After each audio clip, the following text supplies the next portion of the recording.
show. I wanted to call in post the budget that the council adopted a week and a half ago, which I'm sure all of your listeners already know about.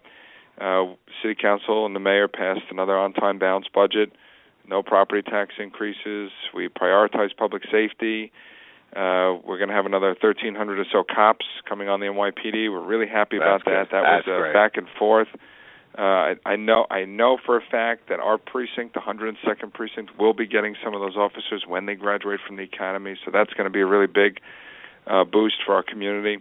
Library services are going to 6 days citywide now. That's a good thing because that was not always the case, not only in Woodhaven but in other parts of Queens where library services were down to 5 days. Senior centers are going to stay open. No fire engine closings. Fire engine company all closings. Good, yeah. All good stuff, and lots of money locally to support a lot of great organizations, including the Woodhaven Residents Block Association, in terms of some of the discretionary money. The participatory grant money was included in the capital budget that was adopted, and we were even able to squeak out $175,000 to bring some of the amenities and spruce up the dog run at Forest Park. That's fantastic. Yeah, which didn't quite make the ballot, unfortunately, but we did have some money left over in the end. And I was actually at Maria Thompson's dinner several weeks ago, and Charlotte Butler and her husband came up to me at the end and said, hey, we're very active with the dog run. A lot of people support the dog run. People love the dog run. We need new fencing. We need, some repairs made there. And, it would cost, anywhere from $150,000 to $200,000. So we put $175,000 in the budget, even though it didn't make the ballot. So I think that's a really positive sign, too, that people should take from the budget process, is that it's very transparent, it's very inclusive, and we really do engage stakeholders in the community, businesses and residents, to see what they want to see and how they want to see their tax dollars being invested in the community. So if anybody wants to know what's in the budget for Woodhaven, they can go online and check out Schedule C on the City Council website, and you can literally see by neighborhood or by name or by amount how their money's being invested. But overall, taking a step back, I think the city passed a very, responsible budget that had a lot of smart investments in it. Very good. Very, very glad to hear it, and I always appreciate your support of our local organizations here, Block Association, Historical Society, and we're very. That's great news about the dog run. We've been up there many times, and it is used by a lot of folks from our community, and and their four-legged friends up there, and to see that getting that kind of support is really great news. Lots of good things going on in the community. I listened to your show since the beginning, Ed, and I couldn't agree with you more.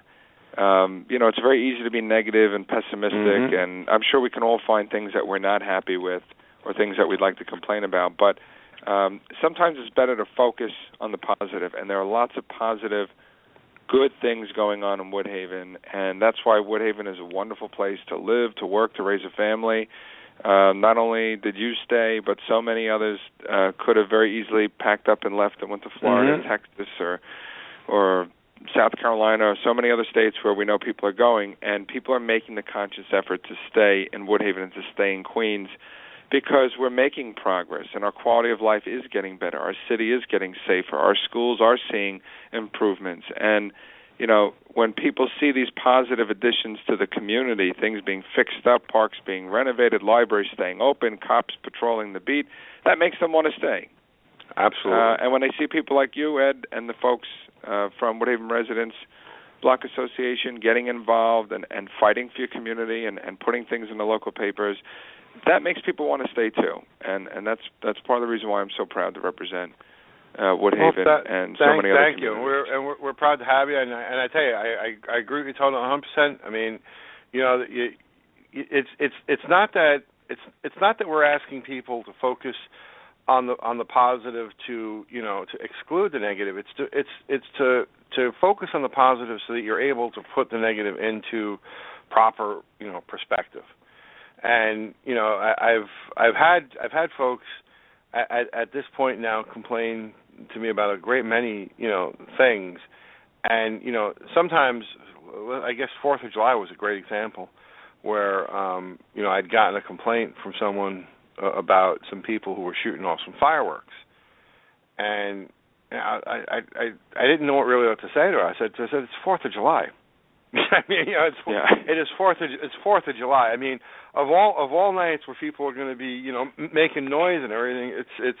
I mean, and this wasn't like at 2 a.m. she was complaining about it. This was around 7, 8 o'clock at night, and I'm like, listen, you've got to put things in perspective. The problem is when it's September 4th and they're still blowing off fireworks. Yeah. We'll still hear the occasional fireworks between now and the rest of the summer, and everyone that every time we get a couple of them in a row, there'll be someone who'll go on Facebook and say, "Did I just hear gunshots?" It's like, it's after a while. It's like, okay, come on, guys, it's still fireworks. Can't you tell the difference? Well, hopefully they're fireworks, but there's lots of, like I said, lots of positive stuff, lots of positive things happening in Woodhaven. And a few weeks ago, one of my ex-staffers was moving on. He got moving on to bigger and better things, as so many of them do. They find jobs that pay twice the money and have to deal with half the nonsense that we put up with here. But I wanted to have a little goodbye lunch for him, and I called you and I said, hey, I want to go to Near's, but I just don't want to show up with 8 people. Do I have to call in advance? And he got me the phone number for the owner there, and every time I go there, it's a great time. But, there are so many great businesses in Woodhaven, not only on Jamaica Avenue, but off Jamaica Avenue. And, I put it on Twitter and Facebook, and why did I do that? Well, because I want to highlight that we have so many great places that people should be frequenting and supporting. I'm a big supporter of small businesses. Any time that I can buy something from a small business as opposed to a chain store, I really go out of my way to do it. I still buy sneakers from Bob's Sneaker Corner on the block. Because I refuse to go to Modell's down the block, and even if it means paying $5 more, it's just the principle that we're supporting local merchants, people who are hiring local people, and really are the anchors in our community. It's such an important part of who we are as a community that, it's places like Near's Tavern, and, I know that you're a big fan of Pop's Diner, and there's so many other places, like I said, in Woodhaven, Manor Deli. I mean, when I had my Christmas party, we catered by Manor Deli.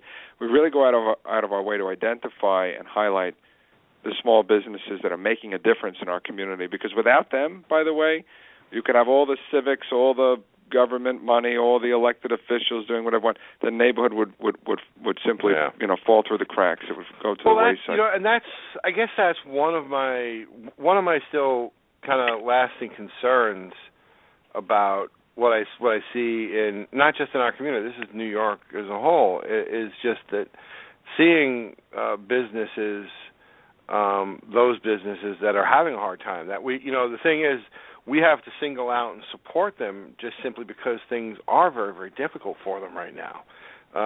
Rents are high. We've seen here in Woodhaven a lot of businesses fold up, and true, we're fortunate that we're getting a lot of business coming in, but because of the nature of investment, that's why we're getting a lot of the similar type stores and 99-cent stores, because this is what people can invest in, where they're not investing a whole big thing. And in the old days, now I sound like an old timer, but when I was growing up on Jamaica Avenue, the difference was the business owners owned the buildings, and I think that's the kind of the missing ingredient now, unfortunately, is that it's gone from business owners being owners of property to being renters, majority renters, and I think that makes it difficult for them. So I still give a lot of credit to people who decide to open a small business. It takes so much courage, and they sacrifice so much. Many of our businesses in our community are immigrant-owned, and I really salute them. They work 10, 12, 13-hour days. Sure, sometimes they have other jobs. Whole lives. Yeah. They have children that attend local schools, and they're struggling to make ends meet. And you're absolutely right. The one thing I think we can all agree on is that the city And the government in general really doesn't make it easy for people to own and operate a business. We nickel and dime them left and right. We harass them with inspectors from every agency and every department. And I think we've taken it a step too far in that we're now beyond safety, and we're now nitpicking. And when my barber around the corner from my office gets fined $250 from the Department of Consumer Affairs because he doesn't have a sign saying all sales are final, no refunds. Well, I hate to break it to you, but when the hair gets cut off your head, even if you don't like it, you can't pick it up and put it back. I think that it's kind of obvious that after you get a haircut that the sale is final and that the services were provided. But he got a $250 fine, and when you charge $12 or $13 a haircut, that's a full day's pay for that person. So, I just use an example. And that kind of ties in also to what the Block Association, our and I know we've spoken to you about this before, but fighting sanitation on these middle of the night tickets, which has been and listen, we're not talking that the Block Association has gotten hit with 100 of these tickets, but we've gotten hit with enough of them where it's frustrating because we're not responsible for the garbage. Well, it's also punitive. It's unrealistic to expect that anyone, no matter how much no matter how much civic pride they have, is going to be at the Woodhaven Residents Block Association 2:00 in the morning. Matter of fact, if someone's there at 2:00 in the morning, I want to know why they're there at 2:00 in the morning, because even I'm not out at 2:00 in the morning. But the point is that it's very punitive. And, on that note, I did call sanitation, call the commissioner's office. We are going to convene a meeting, hopefully in the next week or two, with you and the bid and some other folks from the community and sanitation and the enforcement division to really talk about if we can't change the law regulating the enforcement of tickets within bids or in commercial districts, then we ought to talk about, people not being cute and doing their job in a way that doesn't come across that, as offensive. So I think people have some really good ideas. We got to sit at a table and talk about it, because giving out tickets at 2:00 in the morning is really not fair to anyone. Not only the Block Association, but to business owners that have been there since 6 in the morning and leave at 9 o'clock at night and go home to catch a few hours of sleep and wake up the next day to find a ticket on their roll-down gate. It's not fair. And that's not what the Department of Sanitation is supposed to be doing. They should be going after, the chronic offenders and the people who are really ruining our quality of life, and not finding candy wrappers and cigarette butts in front of non-for-profits and mom-and-pop stores in the middle of the night. That's not why we have a sanitation department. So I've made that very clear. I've made that very clear to them. We'll make it clear again, but we're going to come up with a solution. Sometimes there's no legal solution. Sometimes it requires, a more practical solution. So we're going to have that meeting, and that will happen, and we'll keep your listeners abreast of that.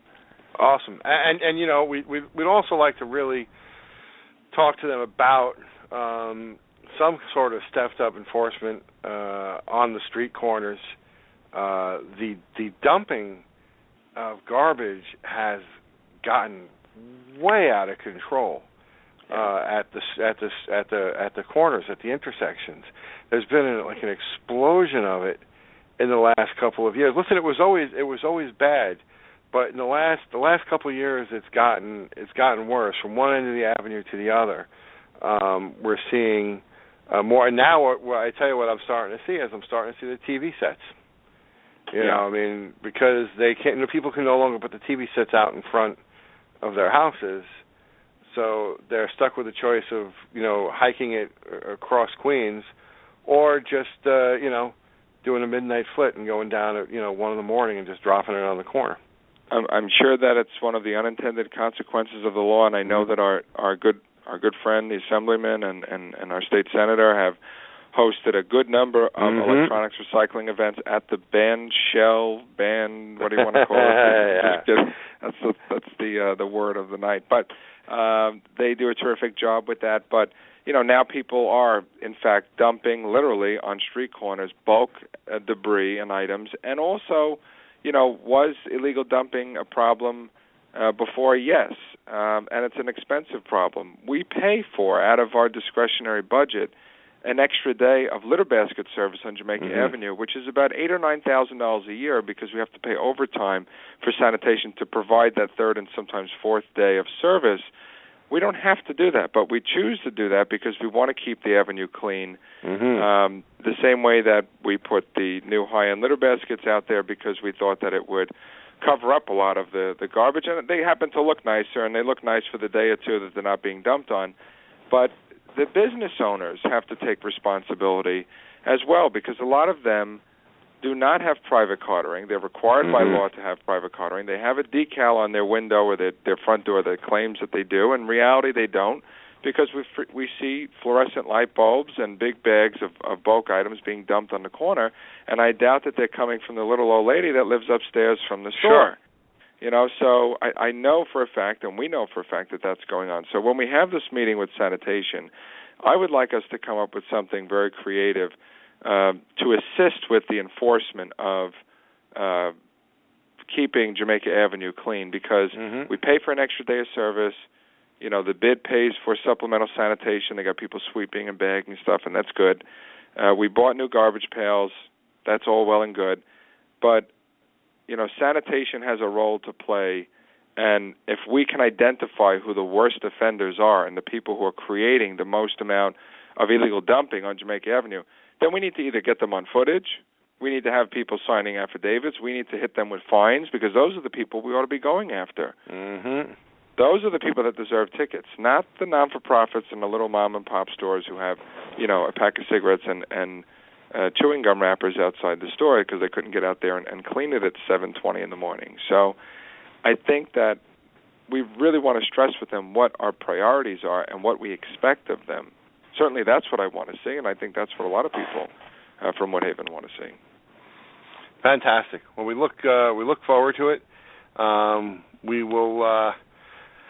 I'm sitting here in the chat room where I'm just going back here to see if there's any questions for you here. But I'm seeing that we do have some issues. I guess I'll take them offline with you regarding some things on Atlantic Avenue down by Rockaway. Well, anything that we can do in any way we can help.